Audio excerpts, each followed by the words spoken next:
Idea 68, who knows. Driver's test. Kid, 17, takes a driver's test with a driver's test instructor, hardcore kind of typical person.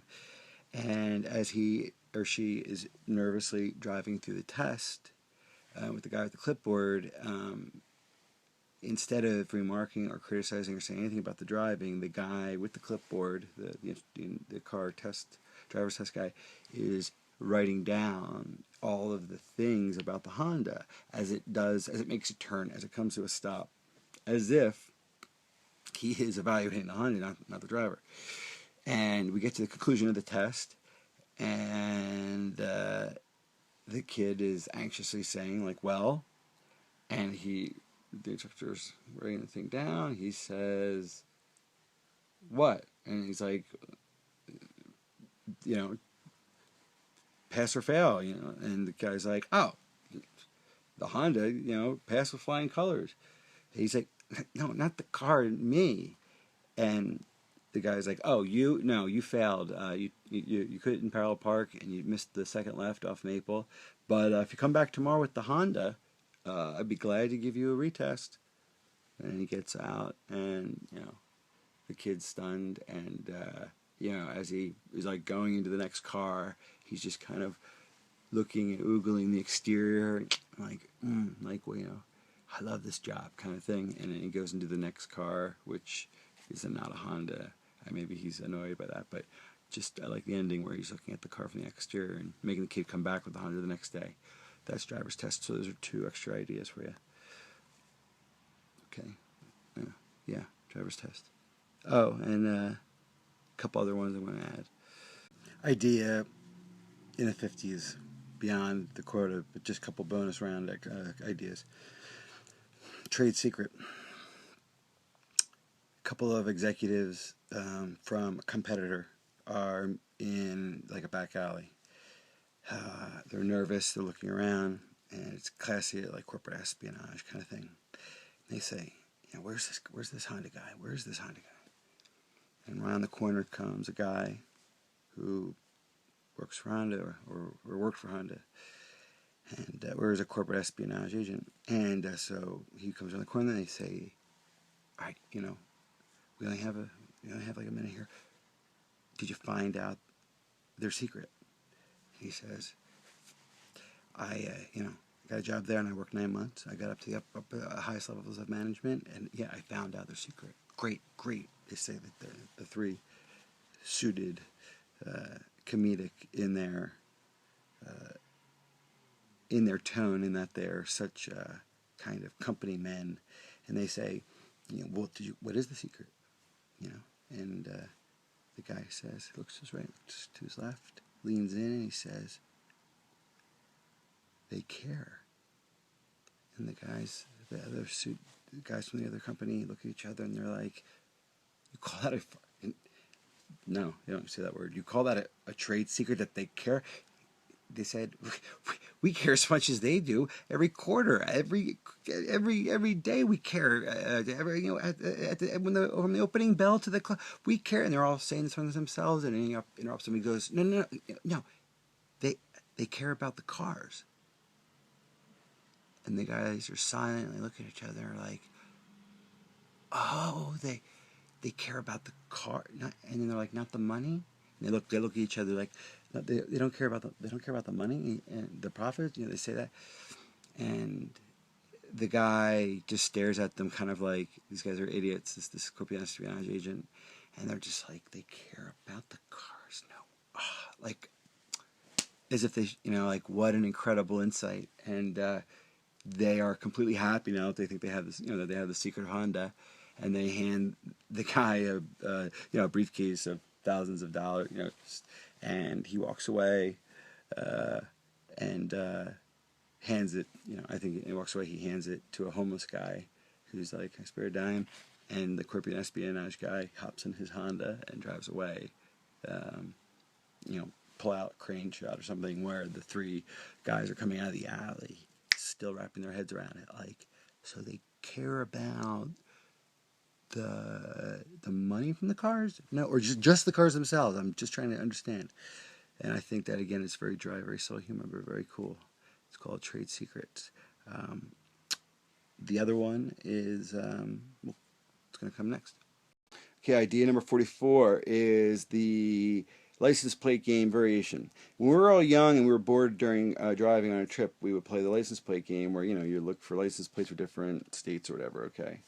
And basically, this is, the kids are bored and they're like, we're bored. And then the parents are like, um, let's play the license plate game. And the kids are like, nah, Dad, that's lame. I mean, honestly, that's really lame, the license plate game. He's like, no, no, no, no. There's a, this is a twist. This is a new twist on that. And, you got to find, license plates for all 50 states and they can only be Hondas. And the kids perk up, and you have this multi-edit, boom, boom, boom, staccato thing where, the boy's like, Civic from Cincinnati, Accord from Alabama,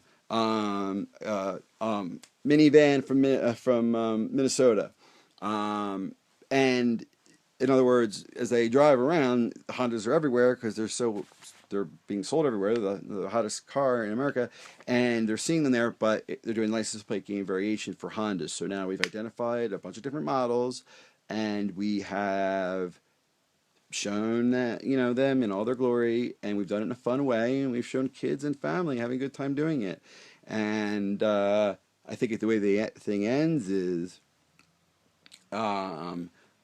that like one of them is like, I got 49, and they say something to the effect of like, I just need an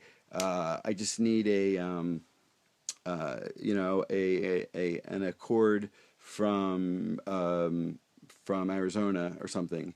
And it ends where there's a shot of the outside of the car where they're playing the game, and it's kind of fading back, and it shows that they're driving the whole time in Accord, and you see that on their license plate it says Arizona.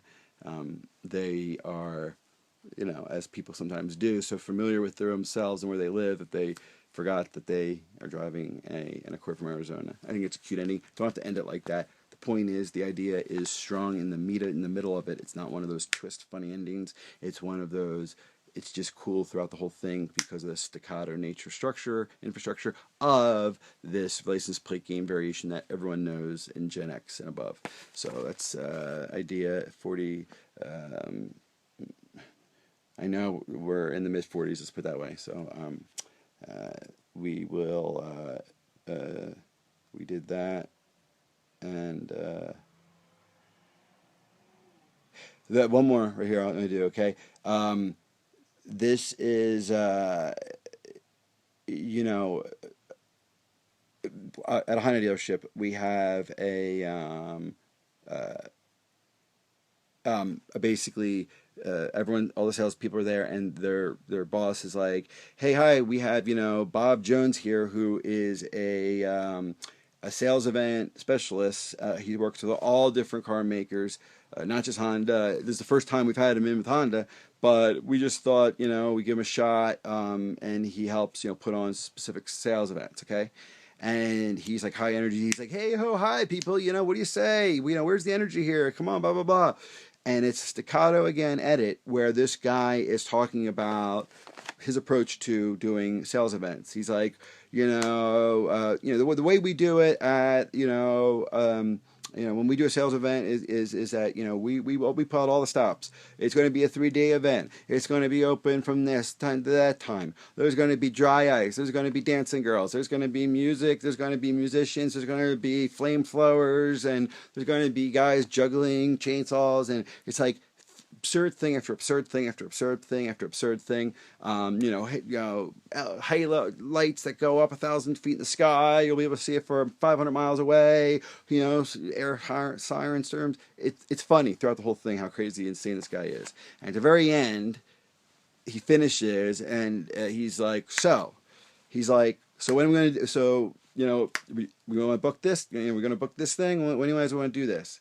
And one salesman raises their hands and says, but you know, dancing girls, dry ice, and the guy's like, yep, it's gonna be awesome.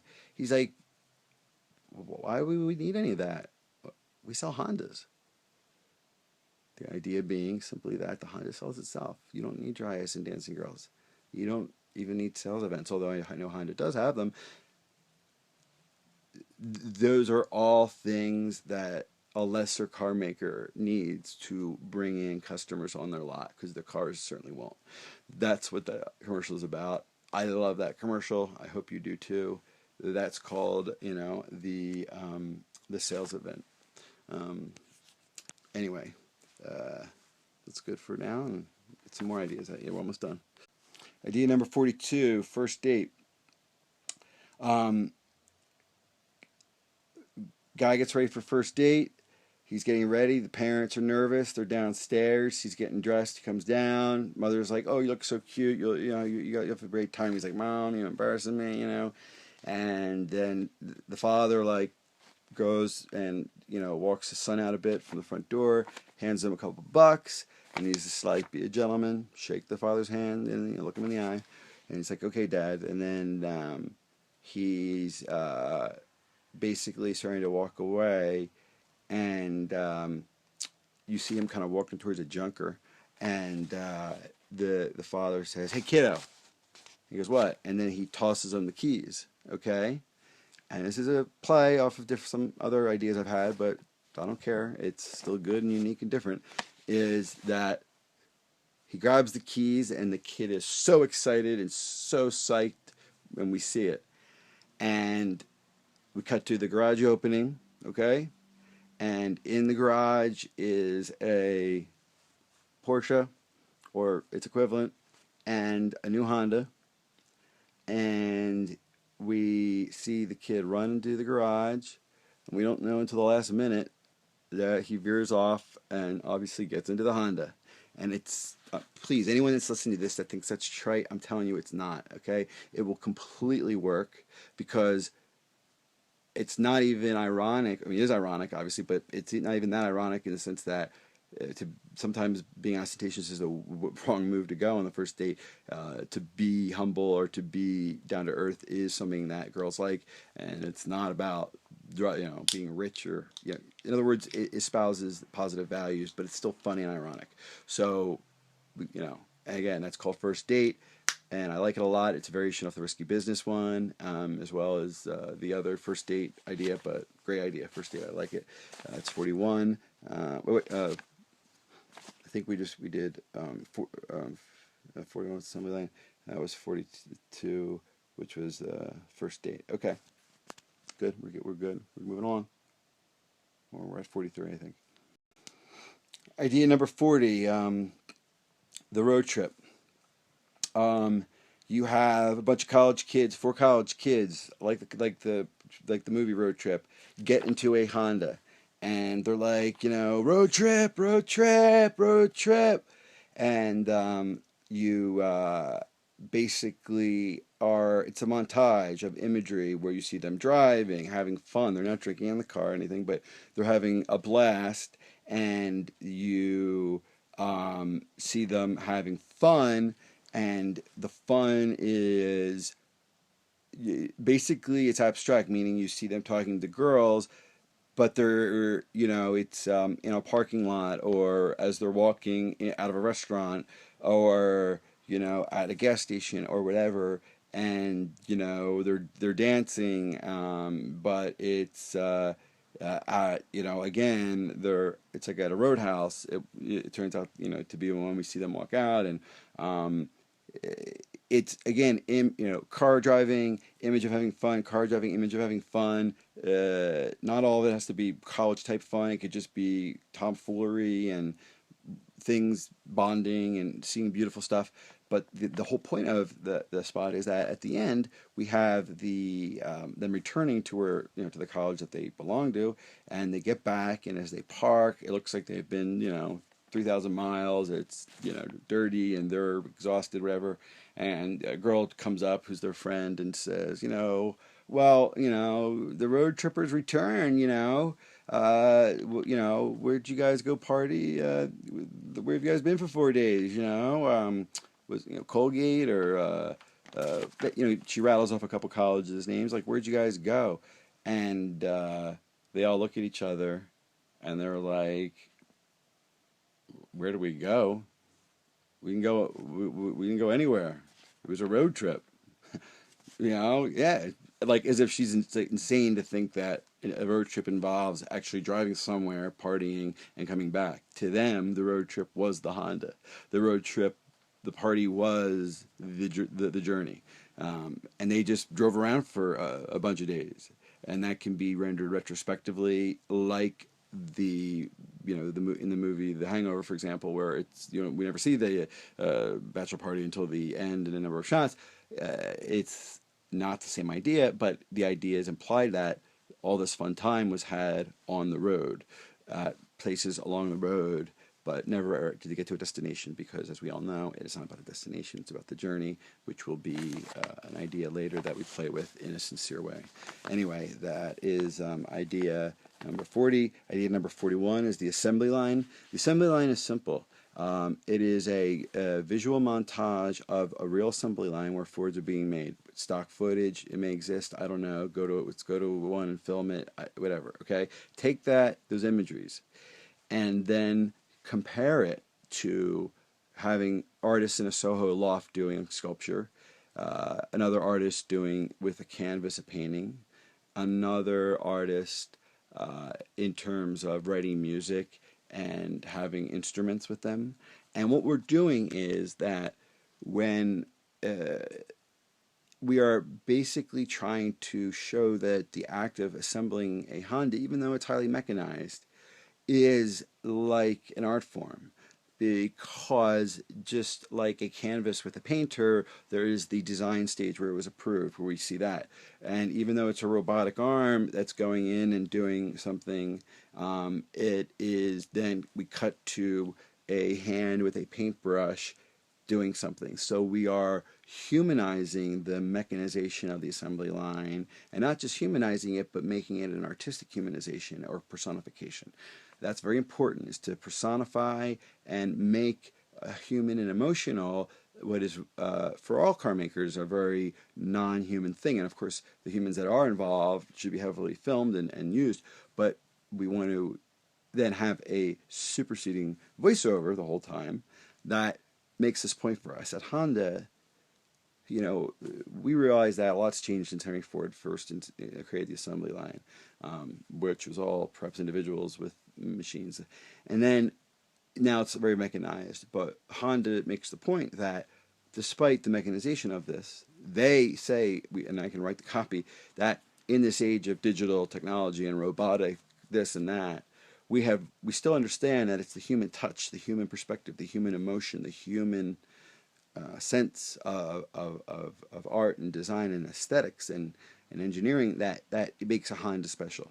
That no computer could ever create this, no robot could ever build this. It is humans that are indelibly involved. The robots simply are cost effective, but they are simply executing what some incredible human people at Honda have devised. That's 40 and 41, and we're getting to the end here. Okay, this is a little bit of an edgy idea. It's idea number, we just did 36, 37, this is 38. Okay, we have a couple of, klutzy thieves, criminals that are in the bushes with binoculars, casing out a row of different car dealerships, and they are discussing which ones they want to go to that night and try to steal inventory off of the lot. Now, I know, just reserve your reaction. This is supposed to be funny, okay?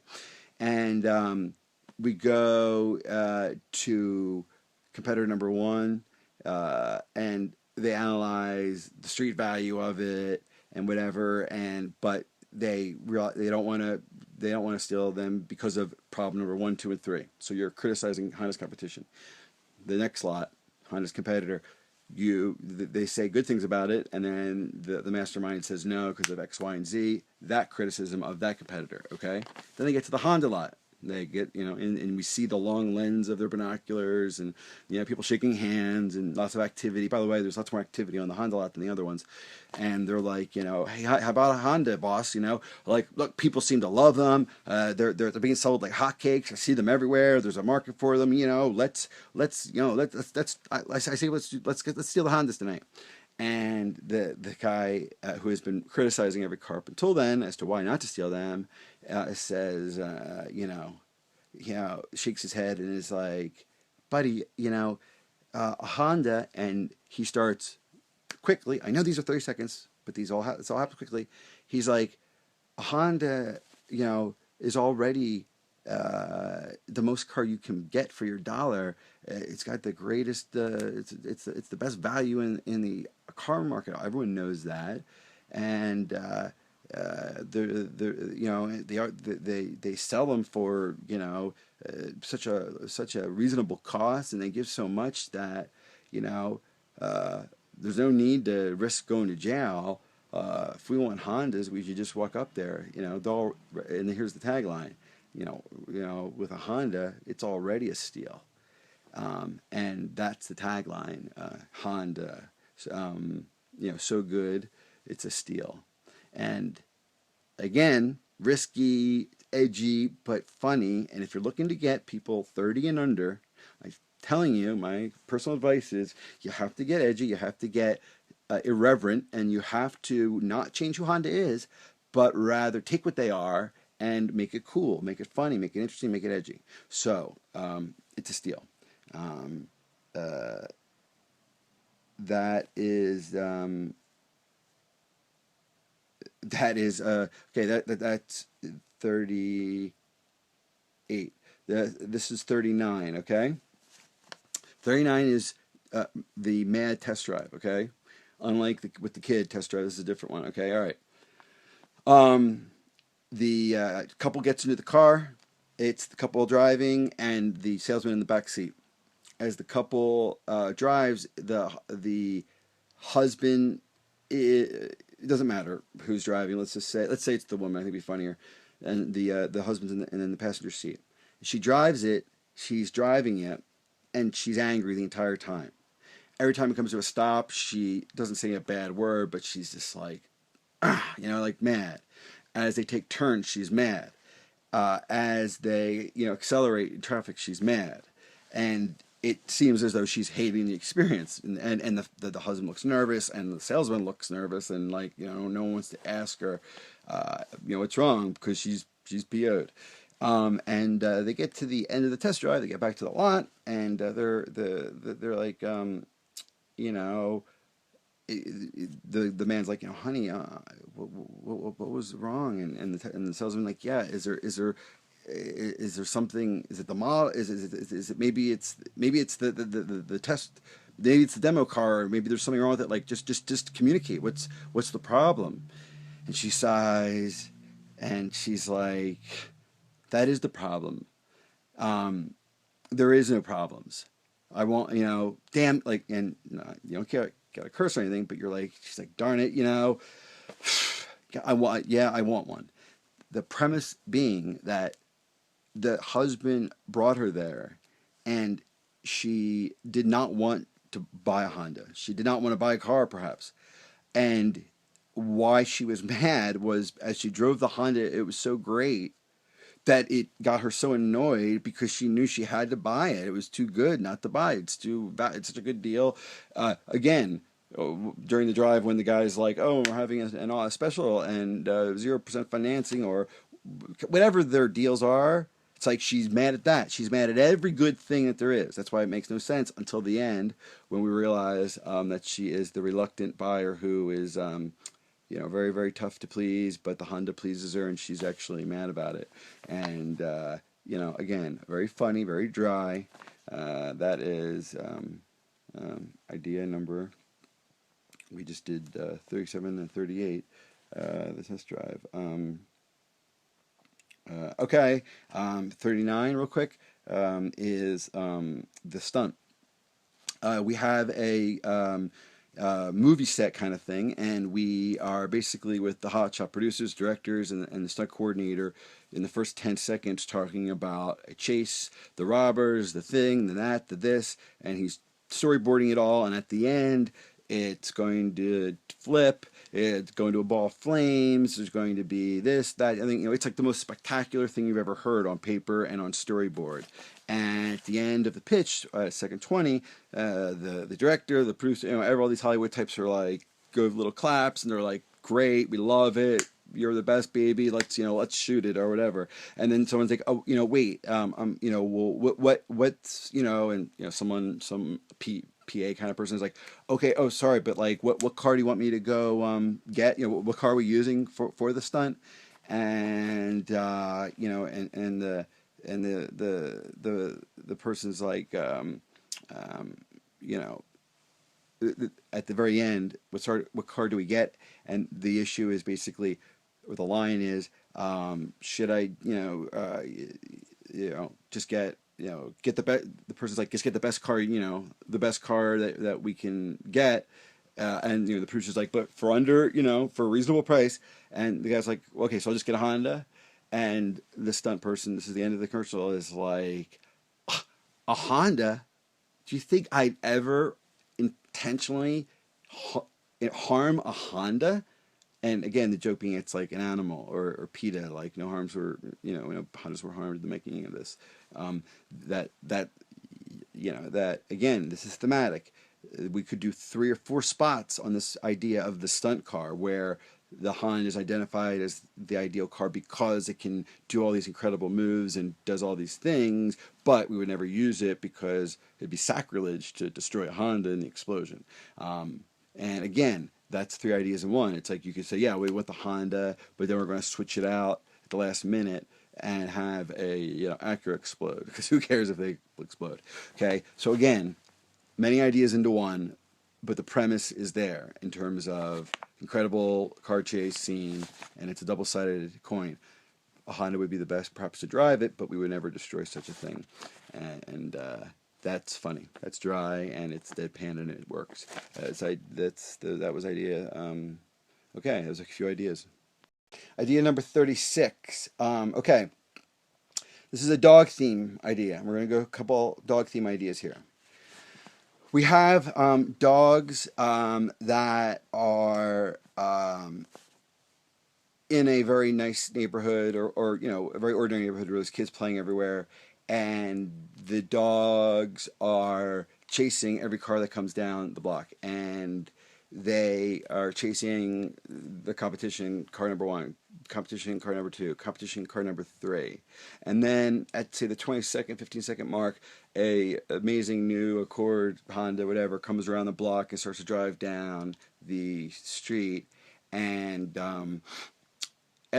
the kids who are playing ball like stare at it, and the ball like in slow motion starts to come to a stop, bounce, bounce, bounce, and the dogs who have been chasing and going crazy, and after the car outruns them, they'll always look for the next car to run to. They're always freaking out. Even once this Honda comes around the curve, everything slows down, the music changes, and the dogs all sit as the car passes, almost like a funeral procession, but not negative, not like a downer, totally out of respect. Like this is something to observe, and we wouldn't dare to chase this. And it is as if they're all stunned, and then the car drives past the Honda, and it says, you know how the old saying, like, that animals have a sixth sense, they sense when the weather or a catastrophe or an earthquake's coming, that whole idea. Well, the tagline plays off that, obviously, and we can play with that in terms of Honda.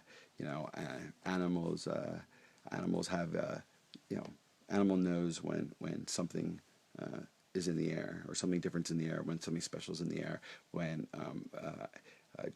animals can sense things that the humans cannot, and which plays into even the fact that the children would respond because children catch things that adults don't. And again, there are things you can play with as a variation of that, but I'm not getting into that now. So anyway, that's dog idea number one, and that's idea 35. Or no, that was idea 36, dogs chasing. This is a variation of that where basically it's the opposite idea. And now, just like we had talking cars, now we have talking dogs. And the dogs are all sitting, okay? And we're ascribing voices to them, and we don't have to see their mouth move. It's just in their brains telepathically or, by comedy. And competition car drives past. They don't chase it, okay? Competition car drives number two. They don't chase it. But not only that, they criticize it. I want to make this clear. Like the cars that spoke, now we have dogs that are speaking. And they are speaking to each other, saying like, oh, that's inaccurate. Being like, it's criticism number one, criticism number two. That's whatever. Whatever the competition is. Don't like it because of this reason, don't like that because of the reason. And different dogs say different things. They make jokes. It's like a bunch of guys making fun of other football teams that are Eagles fans or something. Okay? And then when the Honda comes down the road at second 18, like true love, like a beautiful woman walking in or something like that, they all are stunned and they all start to chase after the Honda. Why? Because they want to observe it. They want to look at it. And as they are running along with it, okay, on the sides, they are barking, but we hear barking, but what we kind of cut to is the fact that in their language, what we've been hearing prior to the car coming up, are them shouting to each other things like, it's got 18-inch tires, da, da, da, da. It's got 80, it's like, because each dog has a different perspective on it. The one's like near the wheel, the other one's in the rear, one's got, right at the front, to the side, one's looking into the interior, who's a bigger dog, up on the hill maybe. So they're all communicating to each other. They're selling the car to the audience, obviously the audience that's watching, to each other by saying what amazing things it has, okay? And when the car finally drives away and the dogs all finally are tired and, the car finally outruns them, they all come to a stop, just kind of sit, rest, and see it drive off in the distance, and they're like, gosh, sometimes I really do envy those humans because they are able to drive Hondas. So that is idea. That's idea ready. We just did idea 35. The dogs chasing. That was 36. Dogs chasing. 37 was dogs talking and chasing, and that's it. It's for those two. Okay. This is called idea number 35. The test drive. You have. Again, a child coming in with a couple parents, and these parents don't say a word. It's purely the daughter, this young 9-year-old daughter, who talks the whole time. And she goes right to the salesman and says, I'd like to take a test drive, please. I'd like to test drive an Accord. And the salesman's like, you don't have a license, though. And she's like, oh, no, I don't want to drive the car. You drive it. I'm going to ride in it and evaluate it. And you cut to the salesman driving the car, and she's in the front seat with a clipboard, as if this is a driving test, where everyone's very nervous when they take it when they're 16. And she's directing the entire, and the parents are in the back seat, saying nothing. And the entire commercial is her being like, maintain 35 miles per hour, and then I want you to come do a stop within 50 yards of the next light. I want you to take a right and then a quick left, and then in the parking lot there, do a 360, observing traffic laws, do a 360. Then I want you to do a parallel parking. It's like one thing after another that she's directing this salesman to do. So it's by the end, he's exhausted, he's stressed out, he's, at the edge of his seat. And then they get back to the dealership, and, they stop. The parents all haven't said a word. And the salesman's like exhausted, and he puts it in the park, and he's just like, so, did we pass? Like, what's the verdict? And she's like, one moment, please. And she's looking over her notes and writes some things, and then looks back to her parents, nods, and the commercial ends with them saying, So we'll take it. And as we kind of, the camera pulls out, they're very talky as they get out of the car and or go do the paperwork. So that's like a little subtle joke there that they're not actually mutes, that they actually can talk. And at that point, the kid is again runs to go get a lollipop or something, and stops being a savant.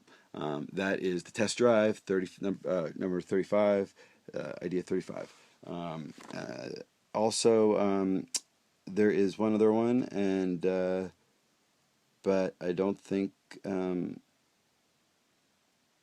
Yeah. Okay, I'm gonna go to another one. 35. That was 35. Idea 33. College. We're at a seminar. Well, this could go either way. We can do this as a seminar in college, or we can do this as like a kindergarten class. Okay, and what it is a very old teacher who is very knowledgeable and smart is being asked these very profound questions like, what is the meaning of life? And we don't hear the answers, but we have this, Socrates type teacher say, imply that he or she has the answers by going to the backboard and being like, the meaning of life is, and he starts to, and the voice trails off, and we dissolve into the next question, and again, it's another profound question, and we do 4 profound questions. Why do bad things happen to good people? How come there's these hugely philosophical, huge weird questions? Okay, to which again he or she always goes to the backboard with the beginnings of the answer, and at the end of it, someone asks, how, well, again, variations is what you can do here. You can say, why is Honda the greatest car the car maker in the world? Or variation, why can't anyone make a car as good as Honda? Why is Honda the only car maker that does X, Y, and Z?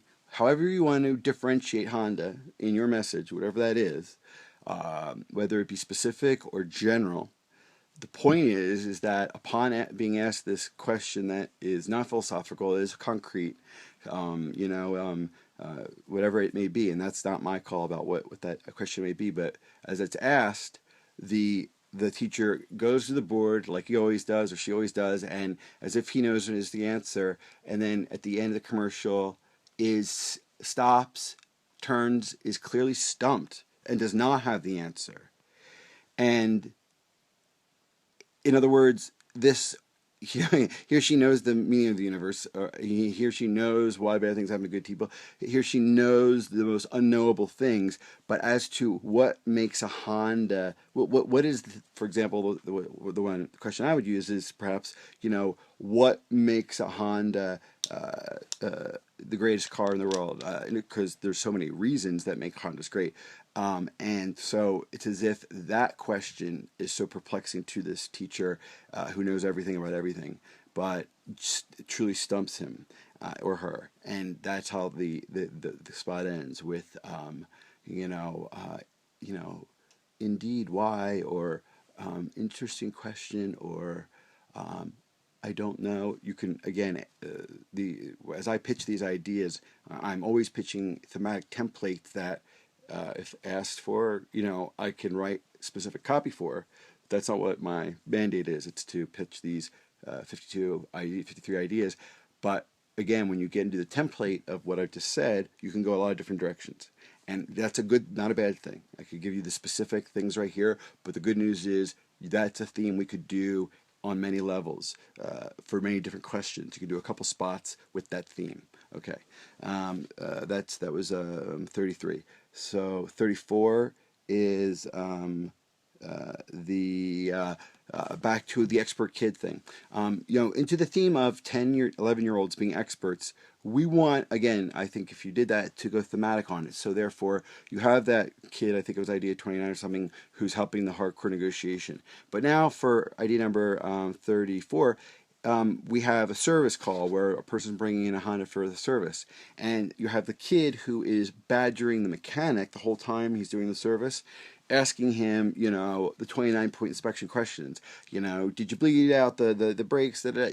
And the mechanic, it's almost like a Yoda, Luke Skywalker thing, but the mechanic is not annoyed because it's a Honda mechanic. It's good. He's impatient and he's cool, and he explains that all these child's questions are almost unnecessary for this car. Um, it may a thing may be at the very end where he like kneels, crouches down, and says, "Son, what your parents drive before this? I bet it wasn't a Honda, right?" And he's like, "No, that's how you learned all this, right? You know, he'd spent so much time in the shop." And he's like, "Yeah." He's like, "Well, you don't got to worry about that anymore because your parents have a Honda now, and all those things are going to be okay." So it's as if we have this child who has been traumatized by not owning a Honda, his parents not owning a Honda. Now they do. Service is a cinch. He doesn't have to worry about it. But because he's precocious and he is, in a funny way, an expert about cars, he is riding the guy, making sure the car gets all this stuff. And then I think what would be a funny way to end it is that the parent returns from getting coffee or whatever, and almost like the kid snaps out of this savant stage, and it's as if the parent doesn't know the kid's a savant, and he walks in with the coffee, and immediately the serviceman gets up and the parent's like, "So what are you doing? What are you guys doing?" And the boy's like, "Oh, the nice man was just teaching me how cars